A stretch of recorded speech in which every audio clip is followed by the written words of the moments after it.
di Malaysia, kalau kita temukan di Thailand, di Filipina, itu ada model-model namanya postgraduate diploma atau short course di bidang profesi tertentu, misalnya jurnalis, atau desain, atau arsitek, atau IT, atau kuliner, chef, gitu, project management, gitu. Jadi yang sifatnya itu memang lebih mengerucut pada keterampilan yang memang dibutuhkan oleh pasar kerja.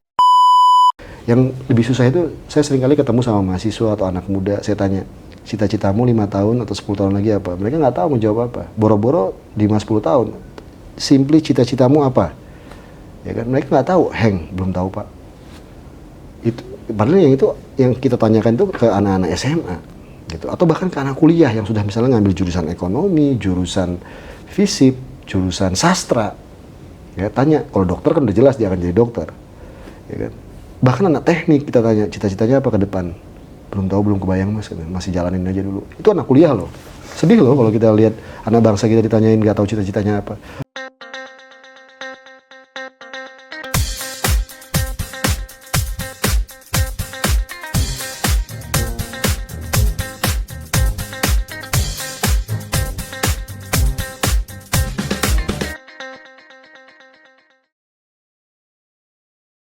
Assalamualaikum warahmatullahi wabarakatuh.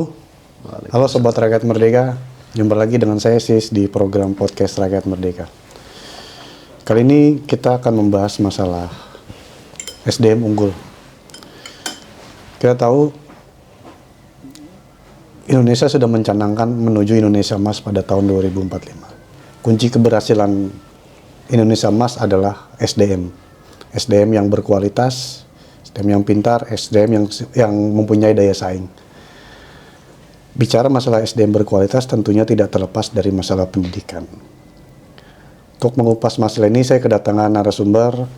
Beliau adalah pendiri Perkumpulan Kader Bangsa, pendiri Indonesian Young Leaders Exchange Program, yang selama ini aktif mengadvokasi pendidikan anak-anak muda di Indonesia.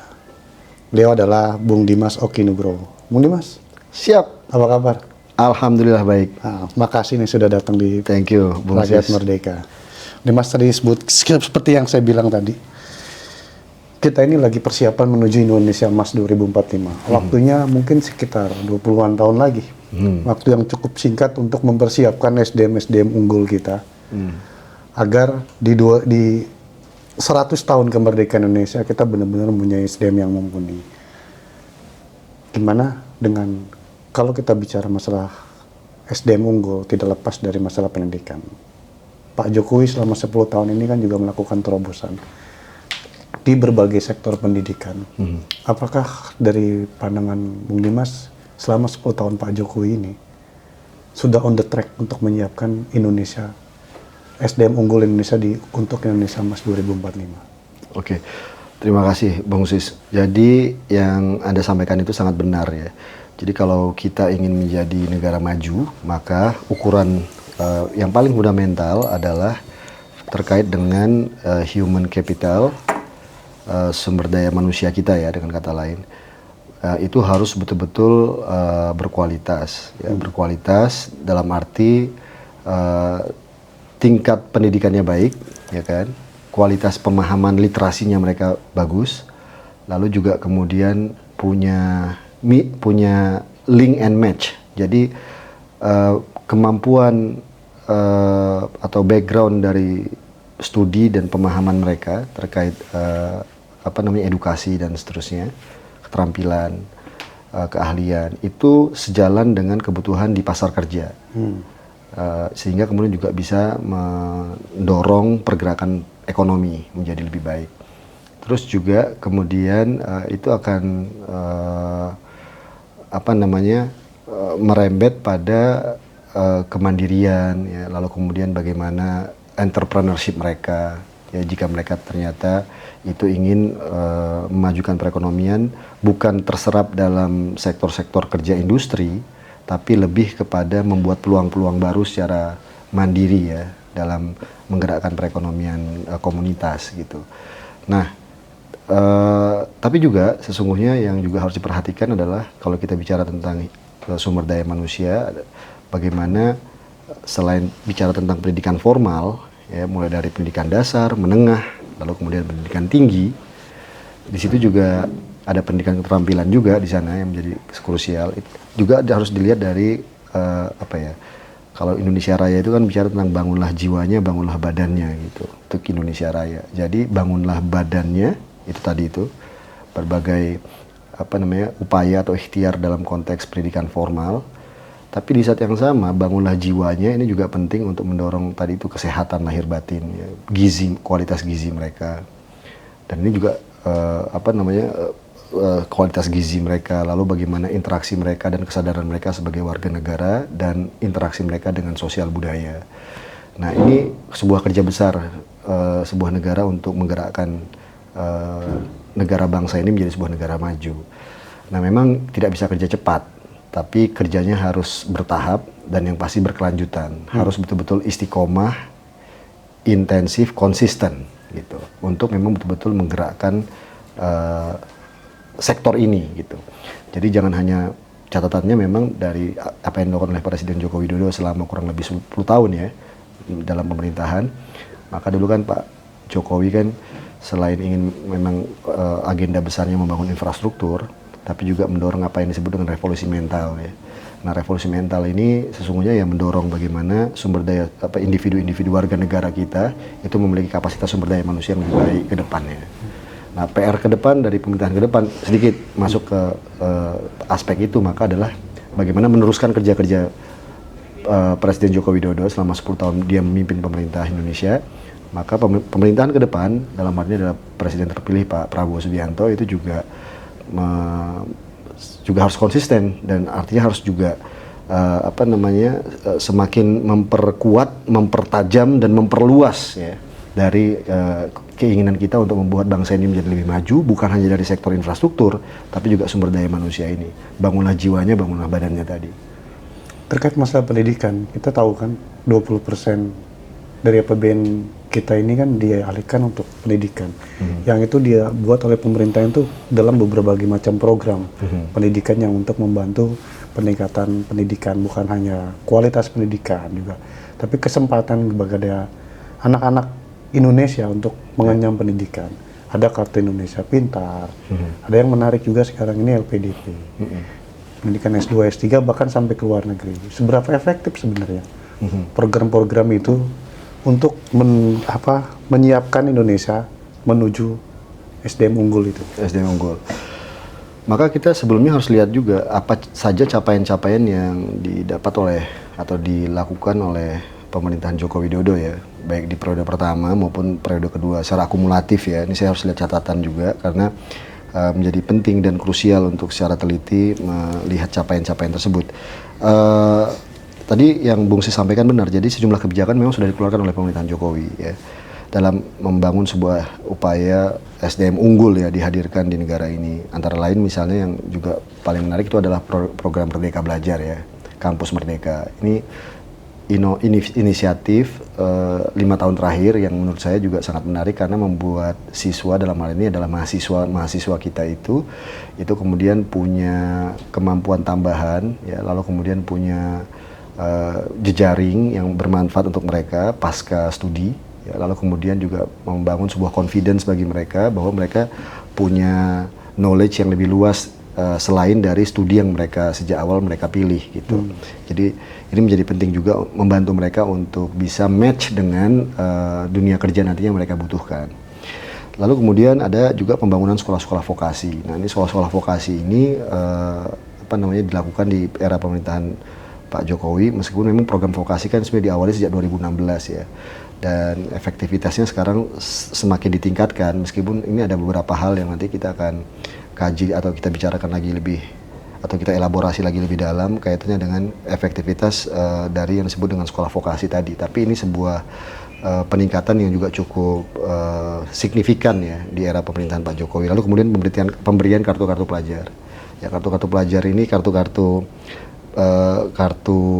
pelajar ini yang disebut tadi Bung Sis tadi itu juga sesungguhnya membuat banyak pelajar kita itu lebih berkemampuan ya untuk kemudian memenuhi apa yang menjadi kebutuhan mereka. Lalu kemudian penyediaan dana riset abadi, lalu LPDP tadi yang disampaikan oleh Mas Sis, Dan satu lagi adalah yang juga cukup signifikan adalah program Kartu Prakerja yang sekarang sudah mencapai kurang lebih penerima manfaatnya sekitar 18-an juta, nyaris 19 juta ya dari penerimaan manfaat.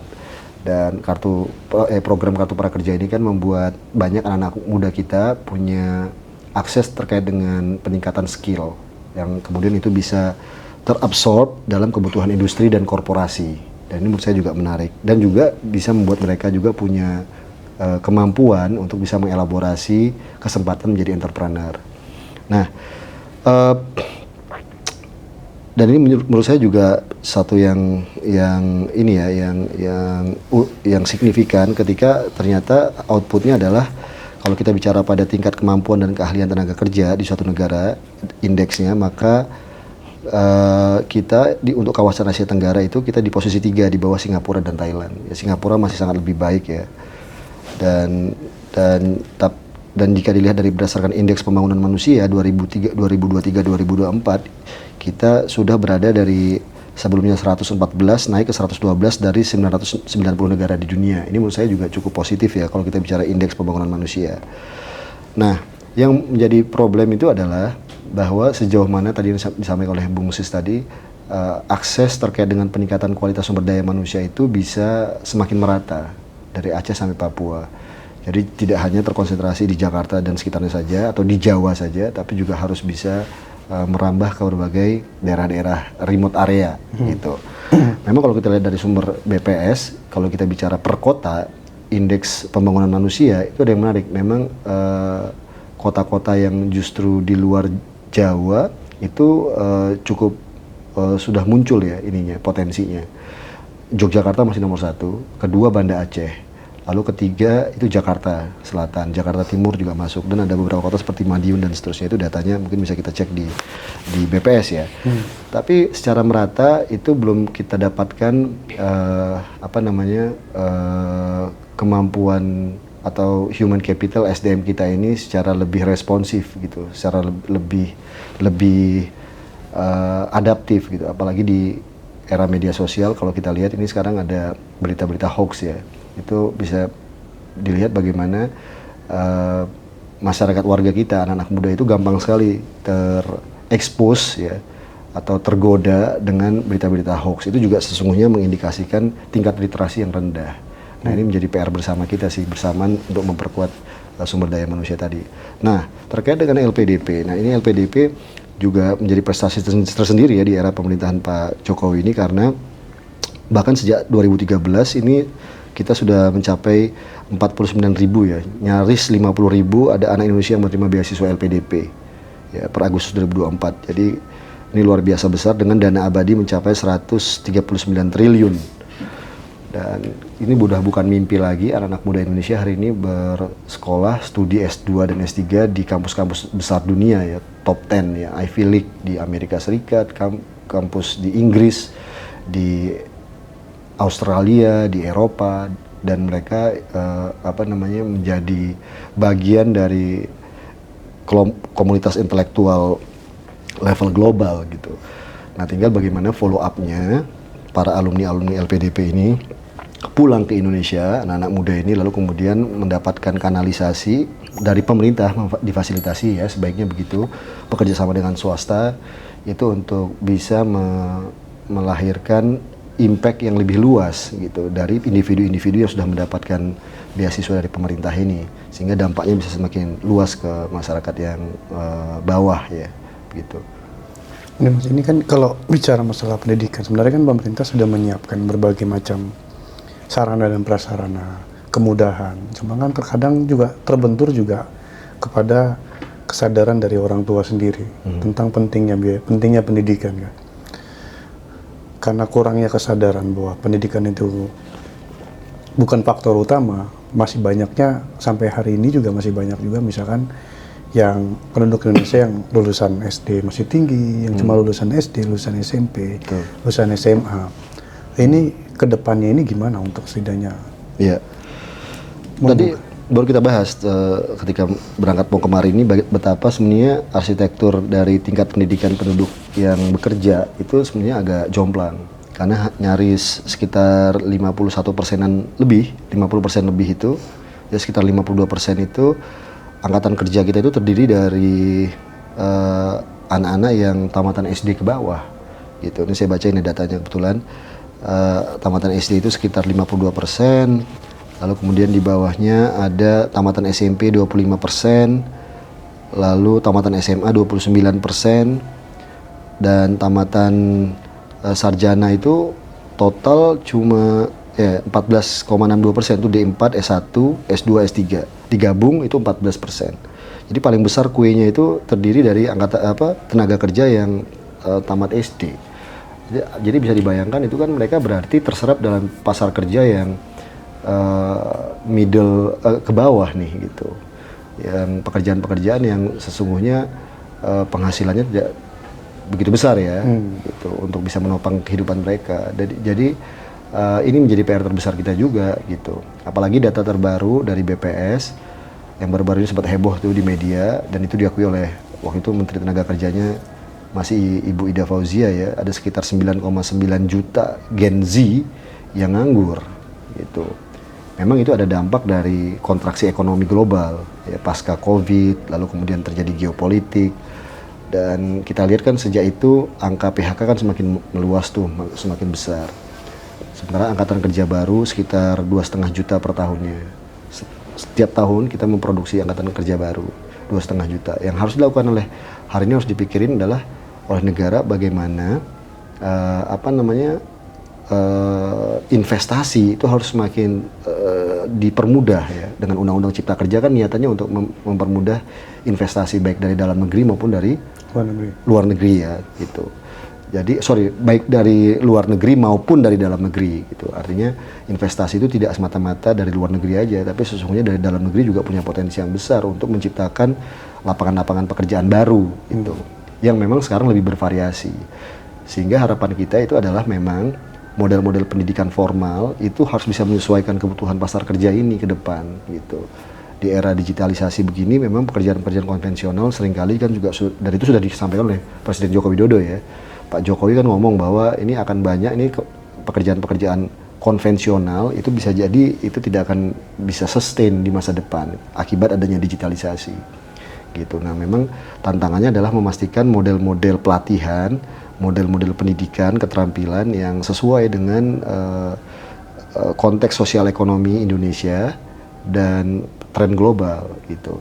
Sehingga kalau dari saya pribadi, saya mengharapkan pemerintahan ke depan itu penajaman untuk model-model pelatihan itu, atau katakanlah model-model beasiswa itu tidak hanya semata-mata yang modelnya degree S1, S2, S3. Oke, ini vokasi udah benar gitu kan, meskipun tadi ada catatan terkait dengan adanya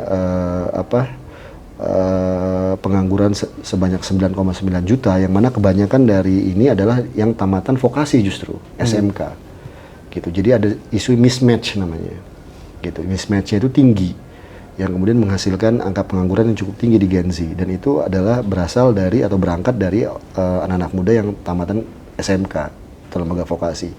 Nah, jangan disalahkan vokasinya, tapi diperkuat vokasinya, karena vokasi di Indonesia itu kan diinisiasi baru, sebenarnya relatif baru sejak 2016. Diperkuat aja vokasinya, kemudian diberikan model keahlian keterampilan yang sesuai dengan tren sosial ekonomi ke depan, baik domestik, baik lokal, nasional maupun global. Nah, baru di saat yang sama, menurut saya, model-model pemberian beasiswa itu jangan semata-mata yang sifatnya degree S1, S2, S3 saja, tapi yang sifatnya keahlian, untuk memperkuat keahlian para pekerja-pekerja kita gitu, atau kan katakanlah calon-calon pekerja kita gitu, sehingga mereka betul-betul bisa punya power ya, punya skill ya, punya kapasitas untuk bisa mempertajam kemampuan mereka dan meningkatkan employability namanya. Jadi kemungkinan untuk mereka diterima di pasar kerja gitu, dan itu sudah dilakukan di banyak negara-negara maju gitu. Bahkan di Malaysia, kalau kita temukan di Thailand, di Filipina, itu ada model-model namanya postgraduate diploma atau short course di bidang profesi tertentu, misalnya jurnalis atau desain atau arsitek atau IT atau kuliner, chef gitu, project management gitu. Jadi yang sifatnya itu memang lebih mengerucut pada keterampilan yang memang dibutuhkan oleh pasar kerja gitu. Jadi jangan dibayangkan lagi misalnya ukurannya harus bisa LPDP menghasilkan doktor sekian ribu orang, master sekian ribu orang gitu. Itu menurut saya belum tentu relevan gitu. Jika yang bersangkutan memang pengen jadi pengajar atau jadi dosen, mungkin relevan untuk menjadi PhD gitu, berkarir di bidang akademik. Tapi kalau di bidang profesional kan belum tentu belum tentu relevan untuk dia mengambil sarjana S3 let's say gitu. Tapi seorang profesional mungkin dia akan lebih ingin mempertajam profesinya, kedalaman keilmuannya atau keahliannya, maka dia cukup mengambil postgraduate diploma atau short course gitu, pasca sarjana short course, bisa dimanapun, bisa di negara manapun, baik di Indonesia atau memang ada inovasi-inovasi yang sifatnya itu kolaboratif antara kampus di Indonesia dengan kampus di luar, bukan lagi-lagi semata-mata degree, tapi non degree juga nggak apa-apa gitu, dan itu bisa bekerja sama dengan misalnya negara-negara seperti Belanda, seperti Belgia, Jerman, ya. Mereka memang memberikan vokasi yang sifatnya itu udah non degree gitu, pasca sarjana gitu. Itu menurut saya juga salah satu upaya yang bisa kita lakukan ke depan untuk memastikan bahwa SDM kita itu semakin baik, lalu kemudian juga kemampuan keterampilan dari pekerja kita dan calon pekerja juga cukup baik, sekaligus juga memastikan bahwa anak-anak muda kita itu betul-betul terserap dengan dunia kerja, sekaligus bisa membuka peluang baru dari yang namanya entrepreneurship. Nah, sedikit saya mau cerita soal peluang baru di bidang entrepreneurship ini, karena ternyata World Competitiveness Index kita ya itu sudah cukup baik. Hari ini kita di dunia itu peringkat 27. Dan itu juga sudah disampaikan oleh Presiden Joko Widodo ya ketika kesempatan waktu membuka sebuah sekolah unggul di Lampung ya kalau tidak salah waktu itu. Beliau menyatakan bahwa World Competitiveness Index kita itu sudah cukup baik. Nah, ini sebenarnya kaitannya bukan dengan kualitas SDM, tapi lebih yang terkait dengan ease of doing business. Jadi bagaimana kemungkinan kita untuk berusaha di Indonesia ini sebenarnya sudah diapresiasi oleh institusi dunia yang mencoba untuk mengukur ini gitu. Jadi ini memudahkan kita, atau katakanlah anak-anak muda ini jika mereka ingin memulai sebuah startup atau entrepreneurship, itu mereka sudah semakin mudah untuk memulainya, antara lain melalui Undang-Undang Cipta Kerja ada namanya perseroan individu, perseorangan gitu.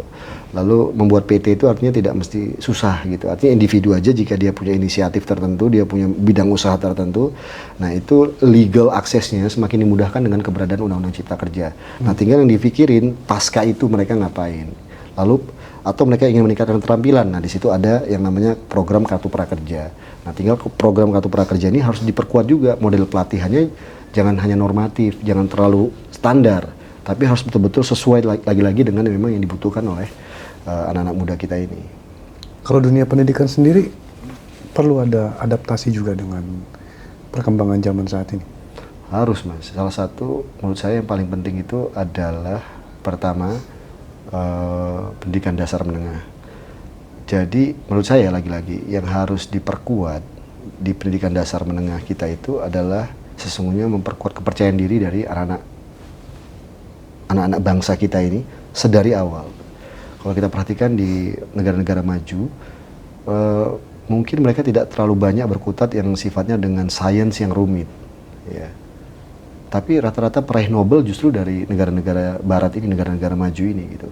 Tapi kalau kita lihat mereka tidak terlalu diperumit dengan yang sifatnya complicated science gitu loh, terbebani dengan nilai matematika yang harus tinggi, harus paham tentang hitung-hitungan yang baik gitu. Tapi coba berikan mereka sebuah pemahaman melalui rasa cinta terkait dengan sains dan ilmu pengetahuan itu sendiri gitu loh. Jadi gunakan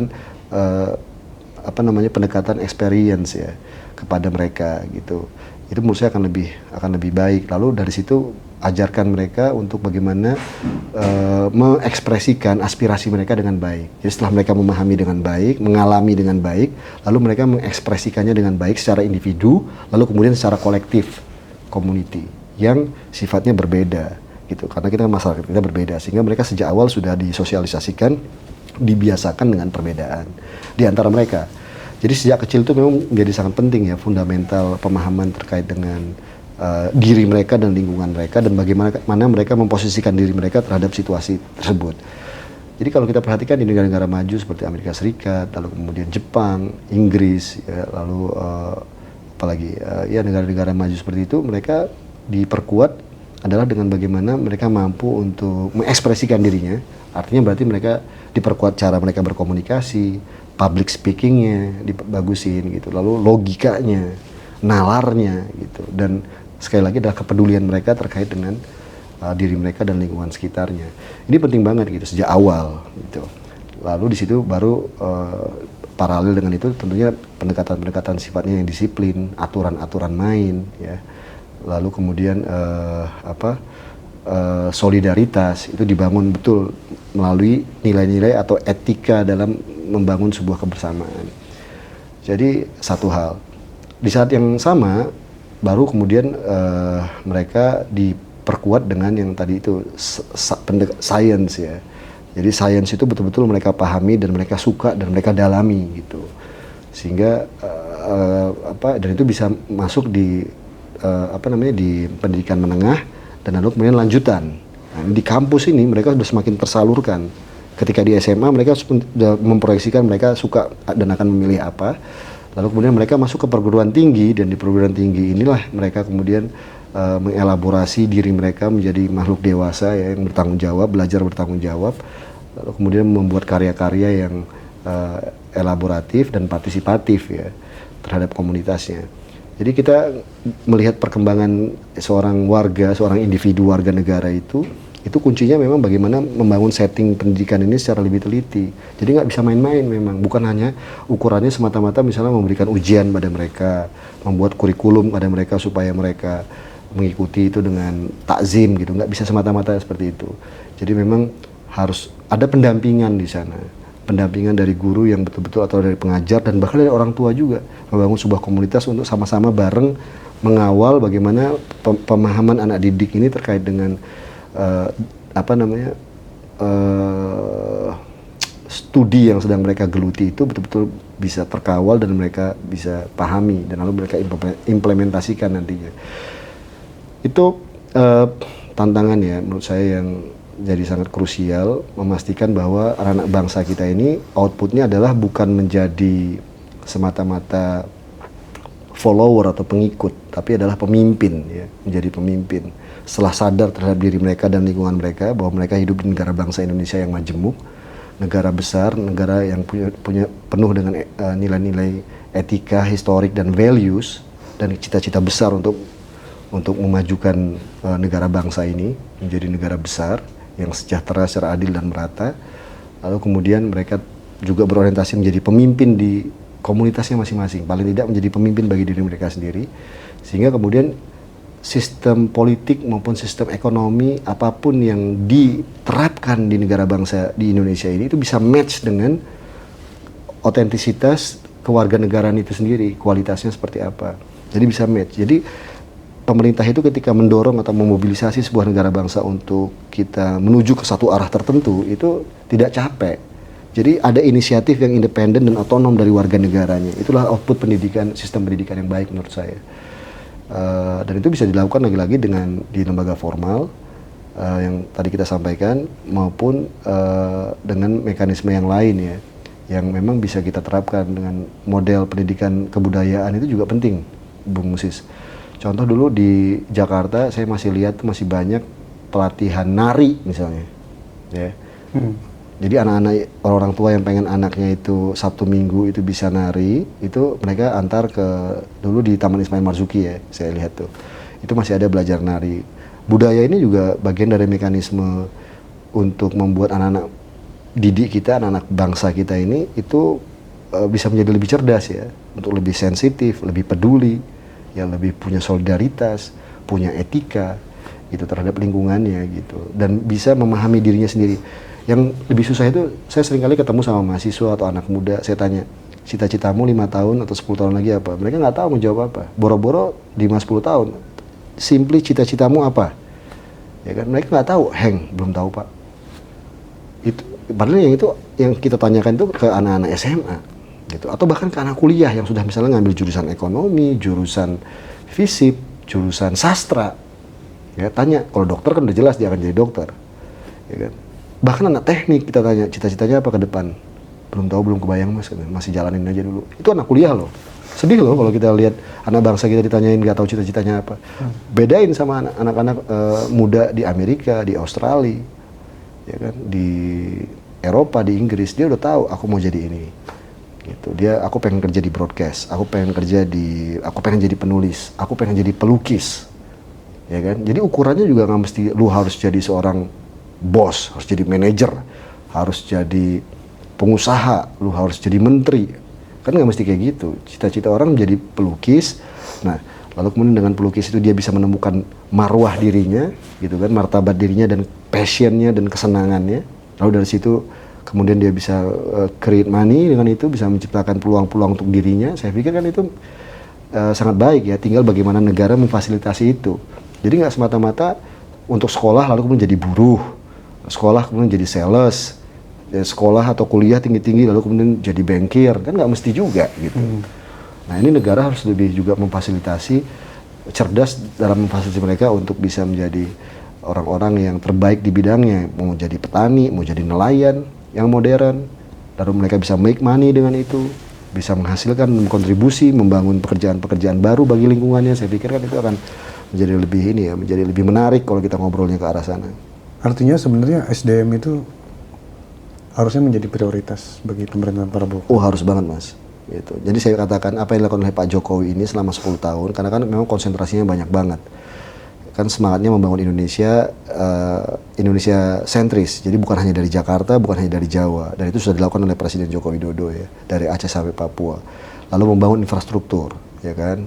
Kalau kita ingat itu ada namanya tol laut, lalu kemudian bangun pelabuhan, jalan yang luar biasa, infrastruktur. Lalu membangun KEK, kawasan ekonomi khusus, ya kan. Lalu bandara, pelabuhan dan seterusnya. Saya pikir ini satu hal. Lalu kemudian secara ekonomi memastikan adanya yang disebut namanya hilirisasi ekonomi tadi ya, hilirisasi energi, hilirisasi tambang, ya. Lalu memperkuat sektor-sektor pertanian. Ini kan dilakukan, while at the same time bersama dengan itu juga sesuai dengan tentunya dengan concern dari Presiden Jokowi sejak awal, yaitu membangun revolusi mental. Ya. Jadi ya membangun sumber daya manusia kita ini gitu, memerdekakan ya, pola pikir, ya, membuat diri kita tuh benar-benar lahir batin tuh menjadi merdeka sebagai anak bangsa. Dan itu dilakukan konsisten dengan di sektor pendidikan ini gitu. Tapi ini baru awal. Dan ukuran-ukurannya memang masih terbatas pada ya kenaikan IPM mungkin, kenaikan indeks keterampilan. Tapi sebenarnya yang kita butuhkan di pemerintahan berikutnya itu lebih daripada itu, lebih agresif, lebih integrated, lebih konsolidatif, lebih yang sifatnya saling terkait satu sama lain. Tadi saya sebutkan model metode lembaga formal, sosial budaya, ya, lalu kemudian sosial ekonomi, kemudahan perizinan berusahanya diperbaiki, akses pendampingannya diperkuat, ya kan. Terus untuk lalu memastikan lagi kualitas kesehatan, ya, gizi.